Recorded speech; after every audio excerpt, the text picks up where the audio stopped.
Hoy nos adentramos en uno de los misterios más fascinantes de la Edad Media. Todo comienza en el año 1119, en la recién conquistada Jerusalén. La ciudad santa era un lugar peligroso para los peregrinos cristianos. Fue entonces cuando un caballero llamado Hugo de Pines, junto a 8 compañeros, propuso una idea al rey de Jerusalén: crear una orden de monjes dedicados a proteger a los viajeros en Tierra Santa. Nacían así los pobres caballeros de Cristo y del Templo de Salomón, o como todos los conocemos, los templarios. Al principio, eran solo 9 hombres, tan pobres que, según la leyenda, compartían un caballo entre 2. Este símbolo de humildad se convirtió en su sello oficial, pero su destino estaba a punto de cambiar drásticamente. En 1129, en el Concilio de Troyes, y gracias al apoyo de Bernardo de Claraval, uno de los clérigos más influyentes de la época, la Orden del Temple fue reconocida oficialmente por la Iglesia. Recibieron una regla monástica estricta, votos de pobreza, castidad y obediencia. No podían poseer nada a título personal. Todo pertenecía a la orden. Eran monjes, sí, pero también guerreros de élite. Su disciplina era legendaria. Se levantaban antes del amanecer para rezar, entrenaban sin descanso y vivían en una comunidad austera. Esta combinación de devoción religiosa y habilidad marcial los convirtió en una fuerza sin igual. En el campo de batalla, los templarios eran terroríficos. Su famosa carga de caballería era casi imparable.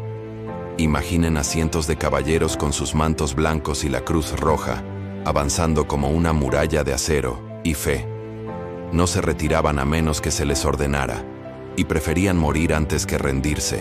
Su lema era: non nobis, domine, non nobis, sed nomini tuo da gloriam, que significa: no a nosotros, Señor, no a nosotros, sino a tu nombre da la gloria.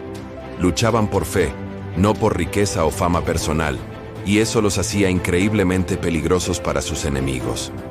Pero el poder de los templarios no se limitaba al campo de batalla. Con el tiempo, la orden recibió enormes donaciones de tierras, castillos y dinero de nobles de toda Europa. Se convirtieron básicamente en el primer banco multinacional de la historia. Crearon un sistema de cartas de crédito que permitía a los peregrinos y reyes depositar dinero en una encomienda templaria en Europa y retirarlo en Jerusalén, evitando los peligros de llevar oro en los largos viajes. Esto los hizo inmensamente ricos y poderosos. Tenían flotas de barcos, fortalezas por toda Europa y Tierra Santa, y una red financiera que rivalizaba con la de los propios reinos. Eran los banqueros de reyes y papas. Su poder económico se volvió tan grande como su poder militar, y esa combinación, como veremos, sería su perdición. Durante casi 200 años, los templarios fueron la columna vertebral de los estados cruzados. Sin embargo, a finales del siglo XIII, la situación en Tierra Santa se volvió insostenible.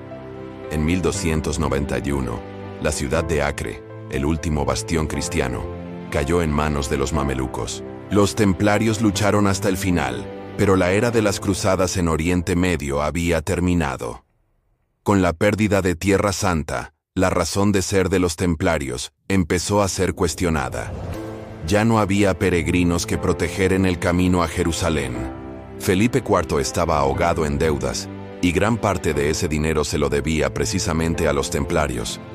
El rey vio en la orden una oportunidad de oro. Si podía destruirlos, podría confiscar todas sus riquezas y librarse de sus deudas de un plumazo. Pero para ello necesitaba una justificación. Así comenzó una de las campañas de desprestigio más crueles de la historia. Felipe, con la ayuda de sus consejeros, empezó a difundir rumores terribles sobre los templarios. Se les acusó de herejía, de escupir en la cruz, de adorar a un ídolo llamado Baphomet y de practicar rituales obscenos en sus ceremonias secretas. Eran acusaciones falsas, diseñadas para aterrorizar a la población y justificar una acción drástica. Y la acción llegó. En una operación coordinada y secreta, en la madrugada del viernes 13 de octubre de 1307, de ahí la superstición sobre el viernes 13, los hombres del rey arrestaron a todos los templarios de Francia. Miles de caballeros fueron encarcelados, incluyendo a su gran maestre, Jacques de Molay. Lo que siguió fue un proceso judicial vergonzoso. Los templarios fueron sometidos a torturas brutales para forzarles a confesar los crímenes de los que se les acusaba. Bajo un dolor insoportable, muchos confesaron cualquier cosa que sus torturadores quisieran oír. Aunque el Papa Clemente V, inicialmente reacio, intentó intervenir, la presión del rey francés era demasiado fuerte. El Papa estaba, en la práctica, bajo el control de Felipe. Finalmente, en 1312, en el Concilio de Vienne, el Papa Clemente V disolvió oficialmente la Orden del Temple, no por declararlos culpables, sino argumentando que la orden estaba demasiado manchada por el escándalo como para continuar. Fue una decisión política, no de justicia.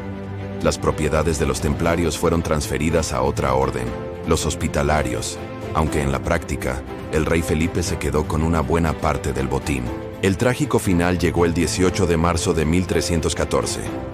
Jacques de Molay, el último gran maestre de los templarios, junto a otro alto dignatario, fue llevado a una pequeña isla en el río Sena, en París, para ser quemado en la hoguera. Antes de morir, de Molay se retractó de sus confesiones forzadas, proclamando la inocencia de la orden hasta el final. Y aquí es donde la historia se mezcla con la leyenda. Se dice que, mientras las llamas lo consumían, Jacques de Molay lanzó una maldición. Con su último aliento, emplazó al Papa Clemente V y al rey Felipe IV a comparecer ante el tribunal de Dios en el plazo de 1 año. Sorprendentemente, o quizás no tanto, la maldición pareció cumplirse. El Papa Clemente V murió apenas un mes después, y el rey Felipe IV falleció en un accidente de caza antes de que terminara el año. La dinastía de los Capeto, que había gobernado Francia durante siglos, se extinguió en la siguiente década. Casualidad o no, la maldición de Jacques de Molay se ha convertido en una parte imborrable de la leyenda templaria. Así terminó la historia de los caballeros templarios. Una orden que nació de la piedad y la humildad, se convirtió en la fuerza más poderosa de la cristiandad y fue destruida por la codicia y la ambición política. Su legado, sin embargo, perdura. Nos dejaron castillos imponentes, misterios sin resolver y, sobre todo, una historia fascinante que sigue cautivando nuestra imaginación. ¿Fueron realmente culpables? La mayoría de los historiadores hoy coinciden en que no. Fueron víctimas de su propio éxito, peones en un juego de poder que no pudieron ganar. La historia de los templarios es un recordatorio de cómo la fe, el poder y la política pueden entrelazarse de formas peligrosas y, a menudo, trágicas.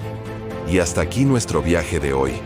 Espero que hayan disfrutado conociendo la increíble saga de los templarios. ¿Creen en la maldición de Jacques de Molay? Déjenme sus opiniones en los comentarios. Si les ha gustado el video, no olviden darle a me gusta, suscribirse al canal y activar la campanita para no perderse ninguna de nuestras futuras aventuras históricas. Muchas gracias por acompañarnos y hasta la próxima.